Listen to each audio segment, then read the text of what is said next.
चलिए आज की क्लास शुरू करते हैं।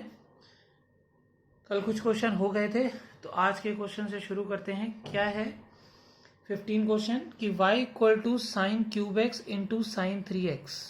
ठीक है, अब हमें इस क्वेश्चन में दिख रहा है कि हमारे पास दो फंक्शन है, एक ये और एक ये। तो जब दो फंक्शन मल्टीप्लाई में है तो अपने को क्या लगाना है, u इंटू वी।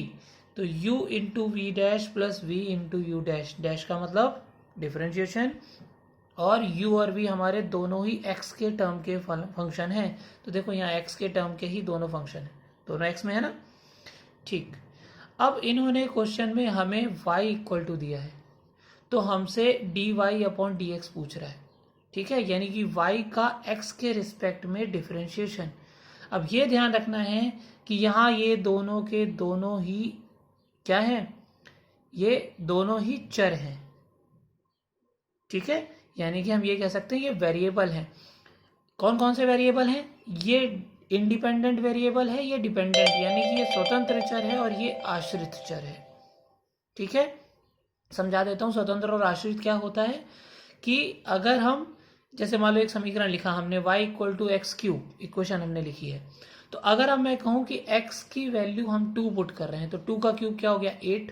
तो जैसे ही 8 हुआ तो y की वैल्यू 8 आ गई, यानी कि y की वैल्यू x पे डिपेंड करी कि हमने x की क्या रखी। अगर हमने x की 3 रखी तो y की 27 आ गई। यानी ये दोनों ही क्या है, वेरिएबल है, लेकिन एक इंडिपेंडेंट है और एक डिपेंडेंट है। क्लियर हुई बात। अब हमें क्वेश्चन में x के रिस्पेक्ट में ही कह रहा है, तो अब y का भी बिल्कुल वैसे ही होगा जैसे x का होता है, लेकिन यहाँ dy अपॉन डी एक्स आ जाएगा। क्यों, क्योंकि सोचो जब हम x का करते हैं तो क्या होता है कि भाई dx अपॉन डी एक्स हो जाता है, तो ये कट जाता है, 1 आ जाता है ना। लेकिन जब dy अपॉन डी एक्स है तो कटेगा नहीं ना। तो y को बिल्कुल वैसे ही ट्रीट करोगे जैसे x को ट्रीट करते हो। ठीक है, बाकी सिंपल वैसे ही चलने देंगे हम। तो अब इस क्वेश्चन को करते हैं, यहाँ u हम इंटू वी लगाते हैं। हमने छोड़ दिया sign cube x, sign 3x का किया। अब ये एक फंक्शन हो गया, तो सबसे पहले किसका करते हैं, साइन का। तो साइन का कितना हुआ, कॉस 3x, साइन का कॉस हुआ और एंगल एज इट इज।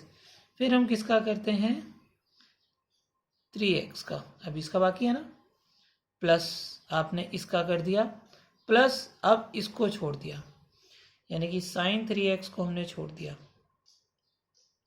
अब हमें करना है साइन क्यूब एक्स को। पहले भी सिखाया था कि अगर कोई फंक्शन है और उसकी पावर है तो सबसे पहले हम उसको पावर यानी x की पावर n के फॉर्मूले से सॉल्व करते हैं, बताया था। तो अब साइन क्यूब एक्स में क्या होगा, पावर बाहर आ जाएगी तो 3 बाहर आ गया। ठीक, और फिर ये पूरा x है साइन x, तो ये हो गया साइन एक पावर कम। ठीक है, और अब किसका करना है अपने को, जिसकी पावर थी, किसकी पावर थी, साइन एक्स की। ये मैंने तब सिखाया था जब मैंने फॉर्मूला किया था कि भाई एक्स की पावर n, एक्स तो वेरिएबल है और उसकी पावर कोई कांस्टेंट हो तो कांस्टेंट बाहर आके एक पावर कम हो जाती है, और बाद में हम एक्स का भी करते हैं लेकिन एक्स का हो जाता है 1, तो हमें ये दिखता है। लेकिन हर जगह क्वेश्चन में एक्स तो होगा नहीं, जैसे यहाँ साइन एक्स है तो पहले साइन क्यूब एक्स का हुआ 3 साइन स्क्वायर एक्स और फिर हम साइन एक्स का करेंगे।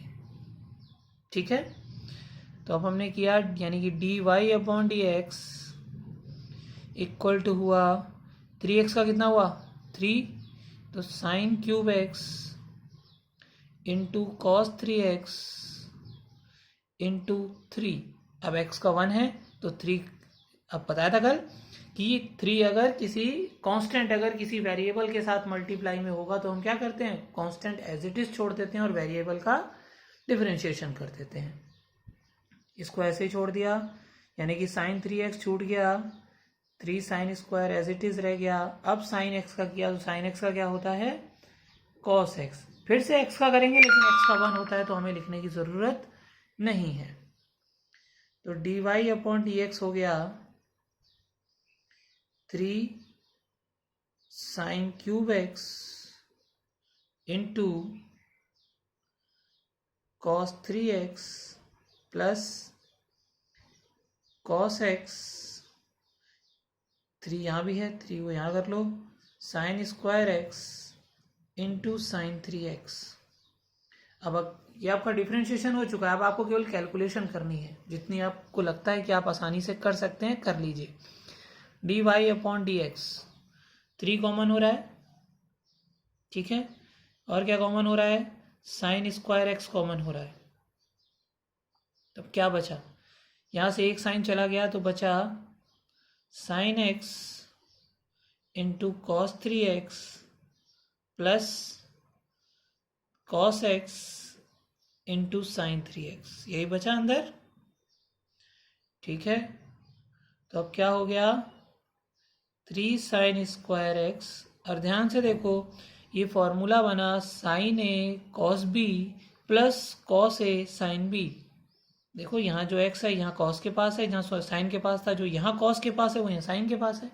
तो ये फॉर्मूला किसका होता है, साइन a प्लस बी का, a हमारे पास x है और b हमारे पास 3x है, ठीक है।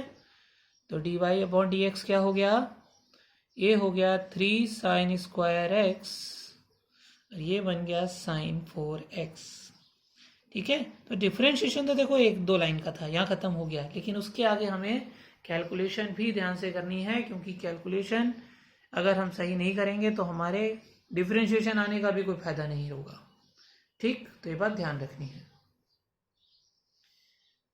14th क्वेश्चन करते हैं। 14th है कि if y equal to log sec x plus 10x, ठीक है। अब देखो फिर से ये एक ही फंक्शन है, लॉग ये पूरा x, ठीक है।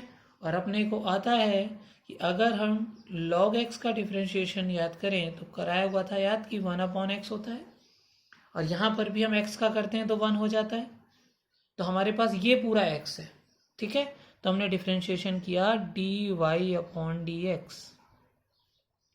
सबसे पहले हमने किया log का, तो log का क्या होता है 1 अपॉन, ध्यान से ये पूरा है x, यानी कि sec x प्लस 10x, ठीक। ये तो हो गया log का। अब इसका करना है तो हमने लिखा d अपॉन D x sec x plus 10x, clear हुई बात। अब d Y upon D x, इसको तो अभी ऐसे ही छोड़ दो, sec x प्लस 10x। अब हम इसका कर लेते हैं। अब देखो ये अब 2 फंक्शन है और वो भी प्लस में है, यानी कि ये अलग अलग होंगे, इसका अलग और इसका अलग। दोनों का हमें डायरेक्ट आता है, कोई प्रॉब्लम ही नहीं है। sec x का होता है आपको पता है sec x 10x, ठीक है, प्लस 10x का आपको पता है होता है sec स्क्वायर x, ठीक। हो गया आपका डिफ्रेंशिएशन। अब कुछ अगर लगता है कि आप कर सकते हैं, जैसे यहाँ sec x कॉमन हो रहा है तो आपने sec x कॉमन कर लिया, अंदर बचा 10x प्लस sec x, नीचे क्या है sec x प्लस 10x, यही है। देखो ये हमने sec x कॉमन कर लिया तो यहाँ बचा 10x प्लस sec x, ठीक। तो अब ये पूरा हो गया कैंसिल, तो हमारा क्या बच गया, हमारा बच गया d Y upon D x equal to sec x, ये हो गया आंसर। क्लियर, बात समझ में आ गई। आसान सा काम है, केवल एक प्रोसीजर पे चलिए, आपके आंसर आते चले जाएं। कोई ये नहीं है कि बहुत टफ, जब आएंगे तब हम देखेंगे, लेकिन अभी बहुत इजी क्वेश्चंस हैं। सारा कुछ आपके कैलकुलेशन पे डिपेंड करता है कि आप कैलकुलेशन कितनी अच्छे से करते हैं, ठीक है। 12th क्वेश्चन करते हैं। एक रह गया शायद, 13 रह गया, हाँ 13 रह गया। 13 है y equal to a to the power 10 3x, ठीक। अब देखो a एज ए कांस्टेंट की तरह ट्रीट होता है, तो हमें अगर याद करो तो हमने इसका फॉर्मूला भी पढ़ा है कि A to the power X का होता है A to the power X log A base E. ध्यान रखना है हम एक्स का यहाँ पर भी करते हैं वो 1 हो जाता है तो हम नहीं लिखते हैं। तो यहाँ पर भी हमने किया विद रिस्पेक्ट टू एक्स यानी d Y upon D x. ठीक, अब इसका क्या हुआ, ये हो गया ए की पावर एक्स। तो ए की पावर एक्स हमने याद किया, ये तो पहले एक बार जो क्वेश्चन है वैसे का वैसे ही आ जाएगा। ठीक है, फिर हम करेंगे लॉग ए। ठीक है, अब क्योंकि ए था तो ए आ गया, अगर यहाँ मान लो 2 की पावर होता तो ये 2 की पावर चलता, यहाँ log 2 आ जाता। अब हमें किसका और करना है, x का करना है, जो कि हमारे पास tan 3x है। ठीक है, तो ये हो गया a to the power tan 3x into log A. अब ये तो लास्ट तक ऐसे ही चलेगा। अब हमें करना है tan 3x का, आता है आपको, ये एक ही फंक्शन है, केवल एंगल अलग है। तो सबसे पहले tan का करेंगे, क्या हो जाएगा, tan का होता है sec स्क्वायर x और x हमारे पास है 3x। ठीक, अब किसका करेंगे, 3x का। ठीक है, तब डायरेक्ट कर देता हूं मैं, 3x का कितना होता है 3, तो 3 को हमने लिख लिया यहाँ, तो ये हो गया 3 a to the power tan 3x into log A base e into sec square 3x। ये आंसर हो गया। ठीक है, क्योंकि इसका और आगे कैलकुलेशन भी नहीं हो सकता, आगे कोई ऐसा नहीं है जिसके इसके फैक्टर हो सकते हो। क्लियर हो गई बात। ठीक, 11th क्वेश्चन करते हैं।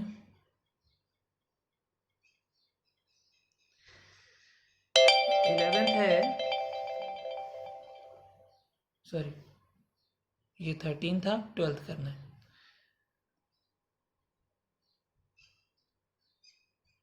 ट्वेल्थ है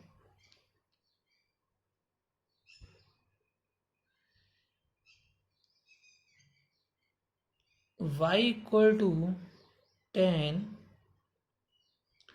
log root 1 plus x square. ठीक है, अब देखो ध्यान से, ये एक ही फंक्शन है, tan ये पूरा x है, तो जो प्रोसीजर आपको आता है उसी से चलते चलते हैं। तो D Y upon D x, सबसे पहले किसका करेंगे, tan का है सेक स्क्वायर x और x है पूरा log root 1 plus x square. तो हमने अभी tan का कर दिया, x अभी एज इट इज छूटा हुआ है। तो अब हमें किसका करना है, अब हमें x का करना है, जो कि हमारे पास है log root 1 plus x square. ठीक है, तो D Y upon D x क्या हुआ, देखो ये हुआ सेक स्क्वायर, ये तो एज इट इज अब ऐसे लिखते चलो, लास्ट तक यही आएगा, अगर कैलकुलेशन में कुछ कटता पिटता नहीं है तो यही रहेगा। ठीक है, अब हमने लॉग का किया, अब हमको पता है अब ये लॉग है और ये इसके साथ जो इसका एंगल, एक तरीके से कह सकते हो लॉग एक्स यानी कि 1 अपॉन एक्स। ठीक, अब x का क्या है हमारे पास, x हमारे पास ये है। ध्यान रहे लॉग को हम एक तरीके से और कर सकते हैं, आपने 11th में प्रॉपर्टी पढ़ी थी लॉग m की पावर n, और रूट का मतलब होता है पावर 1/2, तो हम 1/2 बाहर भी निकाल सकते थे। ठीक है, तो इसको करने के आगे आपको दो और तरीके मिल जाएंगे कि लॉग के अंदर अगर रूट हो तो हम उसको और भी तरीके से सॉल्व कर सकते हैं। ठीक है, ये ऐसे कैसे ही sec square log root 1 plus x square into 1 upon root 1 plus x square. अब इसका करना है रूट 1 प्लस एक्स स्क्वायर का, याद हो मैंने कराया था स्पेशल, ये बुक्स में नहीं मिलता लेकिन मैंने कहा था याद रख लो कि रूट एक्स का होता है 1/2 रूट एक्स, कराया था, याद करो मैंने कराया था कि d upon D x root x का होता है 1/2 रूट एक्स। ठीक है, तो अगर ये होता है तो अब सोचो ये रूट एक्स हो गया, तो हमने किया 1/2 रूट x हमारे पास ये पूरा का पूरा है, ठीक है। अब हमें x का भी करना है। x क्या है हमारे पास? x है हमारे पास 1 + x²। अभी आपने केवल रूट का किया है, क्योंकि रूट एक पावर है और हमेशा हम पहले पावर का करते हैं। अगर किसी फंक्शन का होल पावर कुछ है तो हमेशा हम सबसे पहले पावर का करेंगे, ठीक है। तो dy/dx क्या हो गया?